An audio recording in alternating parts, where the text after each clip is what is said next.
కార్యక్రమానికి ముఖ్య అతిథిగా వచ్చినటువంటి జస్టిస్ చంద్ర గారు, respected chief secretary Somesh Kumar గారు, ఈరోజు మనందరి నుంచి ఆత్మీయ వీడ్కోలను తీసుకుంటున్నటువంటి ముఖ్య అతిథి గంటా చక్రపాణి గారు, విఠల్ గారు, డాక్టర్ చంద్రావతి గారు, ఖాద్రి గారు. ఇది ఆత్మీయ వీడ్కోలని ఎందుకంటున్నానంటే ఈ పబ్లిక్ సర్వీస్ కమిషన్కి నేను ఎన్నోసార్లు వచ్చాను ఇంటర్వ్యూ చేయడం కోసం.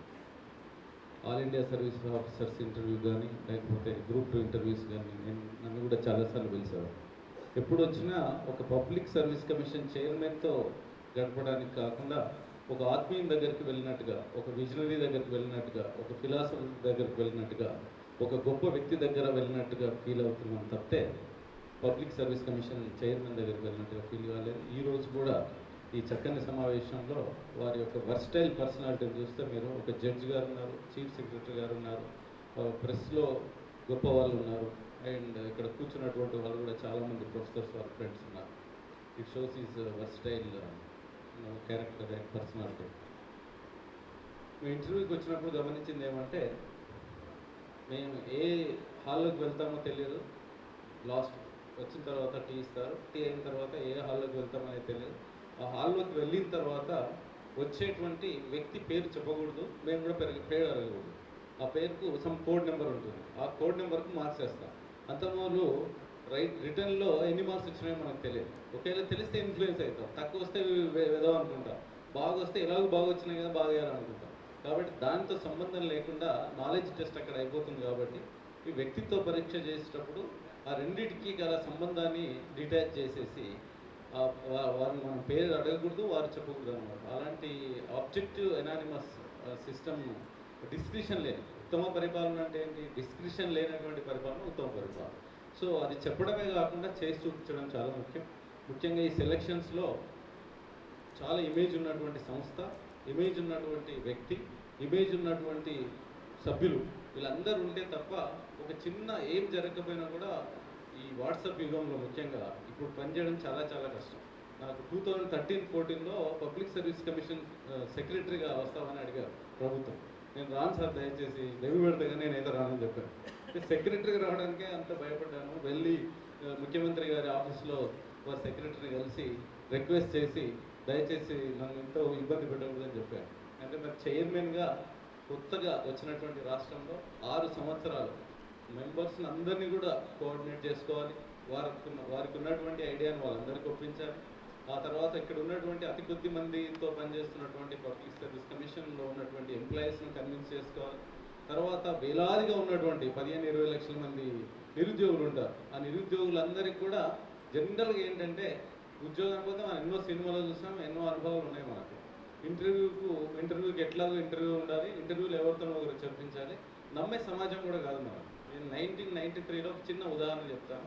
ఆర్డీఓగా ఉన్నాను నల్గొండలో. బద్దు చౌహాన్ గారు అని అటువంటి ఒక ఎమ్మెల్యే, సారీ ఆయన లేరు, ఆయన పేరు తీసుకోకూడదు, నో మోర్ ఈజ్ దేర్, కానీ చాలా మంచి ఎమ్మెల్యే, ఆయనకు నిబద్ధత గల ఎమ్మెల్యే. కాకపోతే ఎవరో వచ్చి చెప్పారు ఆయనకు, ఈ ఒక ఫిజికల్లీ హ్యాండిక్యాప్డ్ సెలెక్షన్ ఉంది, RDO is the chairman, attender post అది. అంటే ఆయన వచ్చి చెప్పాడు, సార్ ఈయన చాలా మంచివాడు, అస్సలు 2 చెవులు వినపడవు, మీరు ఎట్లన్నా సెలెక్ట్ చేయాలని.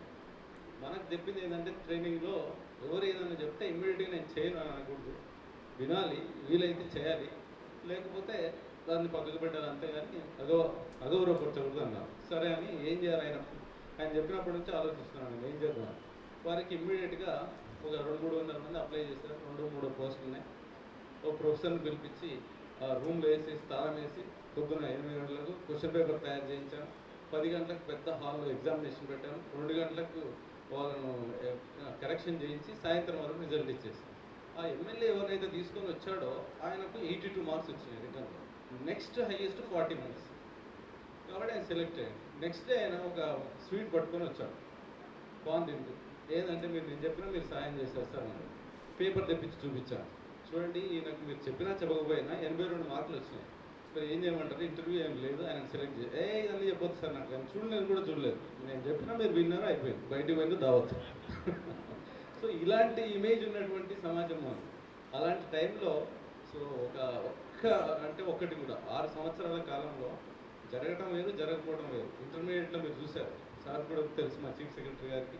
ఈసారి మళ్ళీ చక్కగా ఇబ్బంది లేకుండా ఎట్లా లాస్ట్ ఇయర్ కూడా ఇంటర్మీడియట్ ఒక్క ఎగ్జామినేషన్ కండక్ట్ చేస్తే ఒక misunderstanding whatever was there, దానివల్ల మొత్తం తెలంగాణ అంతా రాష్ట్రంలో ఇన్ని ఎగ్జామ్స్ కండక్ట్ చేసి అల్లరి లేకుండా 10-15 లక్షల మంది విద్యార్థుల్ని వారి యొక్క ఇమేజ్తో కంట్రోల్ చేసినాను అనుకుంటున్నాను. పర్ఫార్మెన్స్తో కాదు. పర్ఫార్మెన్స్ ఎవరైనా చేస్తారు, వారు కూడా చేశారు. పర్ఫార్మెన్స్ చేయకుండా ఎట్లా ఉంటారు, గ్యారంటీ చేస్తారు. వారి పర్ఫార్మెన్స్ని బట్టి, ఇమేజ్ని బట్టి, బ్యాక్గ్రౌండ్ని బట్టి, వారికి ఉన్నటువంటి ఫిలాసఫీని బట్టి, విజన్ బట్టి ఇవన్నీ చూసే ముఖ్యమంత్రి గారు వారిని పెట్టారు. ఇక అసలు చక్రపాణి కాకుండా ఇంకెవరు ఉన్నారు సెకండ్ పర్సన్ అంటే కూడా చాలామంది గుర్తురానటువంటి పరిస్థితి. పబ్లిక్ సర్వీస్ కమిషన్కు చక్రపాణి కరెక్ట్ అని సభ్య సమాజం కూడా అనుకుంటున్నటువంటి తరుణంలో అలాంటి వారిని వారు సెలెక్ట్ చేసి పెట్టి ఇన్ని వందల ఎగ్జామినేషన్స్ కండక్ట్ చేసి ఇన్ని 38,000 రిక్రూట్మెంట్ చేసి ఎవరికి కూడా ఎక్కడ కూడా డౌట్ రాకుండా, అంటే ఫలానా పైరవి చేయాలనేటువంటి అలవాటు కూడా, ఆ సంస్కృతిని కూడా తెలంగాణ వచ్చిన తర్వాత మార్చేశారు. అది గొప్ప విషయం, అది లెగసీ. అంటే మిగతా రాష్ట్రాలందరూ ఎందుకు మెచ్చుకుంటారంటే ఊరికనే మెచ్చుకోరు, ఆయన అందం చూసి మెచ్చుకోవట్లేదు, ఎత్తుపడుగు చూసి మెచ్చుకోవట్లేదు. Because himself and his team and they have perform and it is there for everybody to see. So అలాంటి ఇమేజ్ క్రియేట్ చేసినటువంటి చక్రపాణి గారికి మీరు ఇందాక అన్నారు, దేవిప్రసాద్ గారు కానీ దేశపతి గారు కానీ ఇలా అన్నారని, మళ్ళీ ఎవరు వచ్చినా కూడా ఒక గొప్ప సంప్రదాయాన్ని వారు క్రియేట్ చేసిపోయారు కాబట్టి తప్పనిసరిగా ఆప్షన్ ఏం లేదు వారికి, వచ్చేటువంటి వారికి they have to definitely inherit that legacy. And Telangana ఏర్పడిన తర్వాత మొట్టమొదటిసారిగా ఒక చక్కని పబ్లిక్ సర్వీస్ కమిషన్ ఏర్పాటు చేసి లక్షలాది మంది నిరుద్యోగ యువకులకు కూడా ఒక చక్కని మార్గదర్శకం ఇచ్చి, మనకు సెలెక్షన్ అందరికీ తెలుసు, పిల్లలకు మొత్తం సొసైటీలో 135 కోట్ల ఇండియన్స్ ఉంటే ఉద్యోగం చేసేటోళ్ళు ఆర్గనైజ్ సెక్టర్లో ప్రైవేట్ కానీ పబ్లిక్ కానీ 3 కోట్ల మంది, మిగతా 132 కోట్ల మంది నిరుద్యోగులని అందరికీ తెలుసు. ఇక్కడ కూడా ఈ లక్షలాది మంది రాస్తే కొంతమందికి వస్తుంది, కొంతమందికి రాదని తెలుసు. కానీ ఏ విధంగా సెలెక్షన్ జరిగిందనేటువంటిది ముఖ్యం. ఒక చిన్న పాయింట్ చెప్పి నేను ముగిస్తాను. నేను 2004లో జాయింట్ కలెక్టర్ ఉన్నాను చిత్తూరులో. ఆ రోజు 31 మార్చ్కి ఈ ఫిజికల్ హ్యాండిక్యాప్డ్ ఏదో లాస్ట్ డేట్ ఉంటుంది. ఒక సెలెక్షన్ చేయాలి, 20 మంది ఉన్నారు, మొత్తం 21 మంది. సాయంత్రం 5కి టైం అయిపోతుంది. 5 గంటలకి అందరిని రమ్మని, 5 గంటలకి 20 మందిని ఎప్పుడు ఇంటర్వ్యూ చేయాలని అందరిని రమ్మంటే అందరూ నడుచుకుంటూ వచ్చారు, ఒక ఆయన పాక్కుంటూ వచ్చాడు. అసలు బిల్కుల్ ఫిజికల్ హ్యాండిక్యాప్డ్ అంటే 90% 100% అనుకోవచ్చు. అందరిని కూర్చోబెట్టి ఎవరిని సెలెక్షన్ చేయాలని అందరూ పాక్కుంటూ వచ్చాడు, ఆయనకు చేయలేదు. సో ఆయన సెలెక్షన్ చేశాము, ఇంక వేరే ఇంటర్వ్యూ ఏం లేదు. ఆ సెలెక్ట్ కాని వాళ్ళందరూ స్వీట్ ఇచ్చిపోయారు వచ్చి. అంటే సెలెక్షన్ అయిన వాళ్ళకంటే సెలెక్షన్ కాని వాళ్ళల్లో మన యొక్క విశ్వసనీయతను ఇంజెక్ట్ చేయగలిగితే that is the greatest selection and selection commission. So thank you sir. So ఇంతకుముందు కానీ ఇప్పుడు కానీ మీరు చాలా గొప్ప వ్యక్తి, నిరాడంబరులు.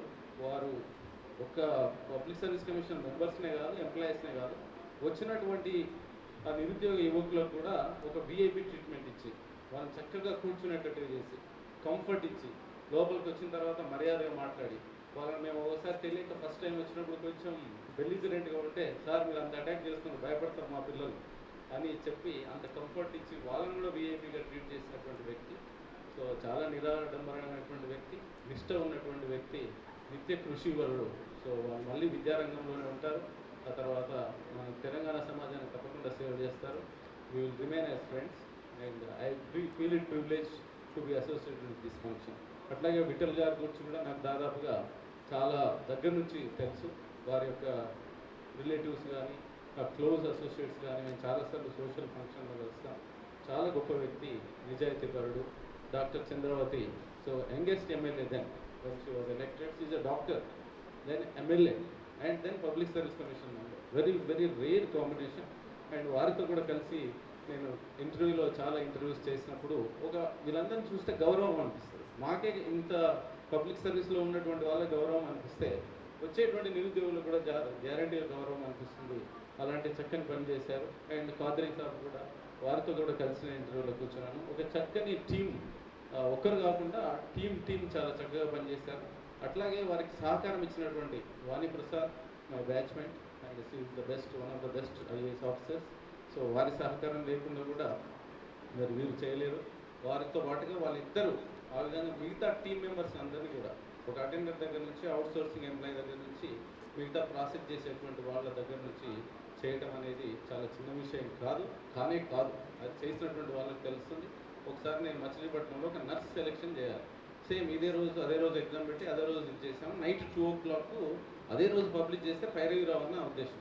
నైట్ ఈ డిస్ట్రిక్ట్ ఎడిషన్ వాళ్ళందరినీ రిక్వెస్ట్ చేశాను, మేము ఇదే రోజు ఇస్తామంటే నైట్ 1:30కి హనుమంతరావు అని ఈనాడు పేపర్ ఆయన వచ్చాడు. ఏం సార్ మేము 2 అవుతుంది ఇంకెప్పుడు పబ్లిష్ చేయాలి, మీరు రిజల్ట్స్ ఇస్తారు కదా. ఆయన వచ్చి చూస్తే వర్షం పడుతుంది, నేను కంప్యూటర్ రూమ్లో ఉన్నాను, ఇచ్చాను. సో పొద్దున వచ్చింది, చాలా చక్కగా చేశారు, జాయింట్ కలెక్టర్ ఆధ్వర్యంలో, గ్రేట్ అది ఇదని వచ్చింది. మార్నింగ్ 9 o'clock డిఎంఎండ్ వచ్చారు, సార్ మనం సెలెక్షన్ చేసిన దాంట్లో ఒక పొరపాటు జరిగింది, నాకు టైర్లో గాలి తీసినట్టు అయిపోయింది అన్నమాట. అరే పొద్దున్నే పేపర్లో బాగుందని ఉంది, ఎందుకంటే వాళ్ళు నైట్ 2 o'clock రాశాడు, పొద్దున 8 గంటలకు ఇది తప్పని చెప్పాడు, సెలెక్షన్ ఈజ్ రాంగ్ అంటే ఏమైంది అన్న. మొత్తం గాలి వీకేసినట్టు అయిపోయి నేను నర్వస్ అయిపోయి ఇంకో సైడ్ అయితే గుండె నొప్పి వచ్చి అంత బాధ అయింది. ఒక సైడ్ రాయకపోతే ఓకే, అదే రోజు రిజల్ట్ ఇవ్వాలన్న ఉత్సాహంతో, ఇమేజ్ పెంచుకోవాలన్న ఉత్సాహంతో ఆ రోజు నైట్ ఇచ్చి తెల్లారి పేపర్లో బాగా రాయించుకొని, అంటే బాగా రాశారు బాగా రాయించుకోవడం అంటే 6 o'clock అండ్ 8 o'clock డిఎంఎండ్ వచ్చి సార్ ఇది సెలెక్షన్లో కూడా ఏమైంది అంటే నువ్వు చేశారు ఇంత సెలెక్షన్, దీంట్లో ఒక్కటి మాత్రం తప్పుపోయింది, సమ్ బీసీడీకి రావాల్సినటువంటి వాళ్ళు రాలేదన్న. ఇక ఏం చేయాలని అర్థం కాలేదు, 1 hour అంతా బ్లాంక్ అయిపోయాను. అయిపోయి మొత్తం మీద మళ్ళీ అంత స్టాఫ్ని పిలిచి ఇది ఒకరికి రావాల్సిన వాళ్ళకి రాలేదు, రాకూడని వాళ్ళకి వచ్చింది. ఒక్కరిని తీసేసిన మొత్తం మన సెలెక్షన్ సిస్టమ్ తిట్టేస్తారు. సో ఏం చేద్దామంటే మళ్ళీ చూస్తే ఇంకొక వేకెన్సీ అరేంజ్ అయింది. సపోజ్ మనం December 31st వరకు చేయాల్సింది, సో ఇంకొక వేకెన్సీ ఉంది కదా. సో అది చేసిన తర్వాత ఇక నిద్ర పట్టింది. అప్పటి నుంచి పబ్లిక్ సర్వీస్ కమిషన్ అన్నా, లేకపోతే సెలెక్షన్ అన్నా నాకు గజ గజ గజ ఉంటాను. సో అలాంటి కమిషన్ 6 సంవత్సరాలు నడిపించి 38,000 మంది సెలెక్షన్ చేసినట్టే salute to you sir, to your members, great. Thank you.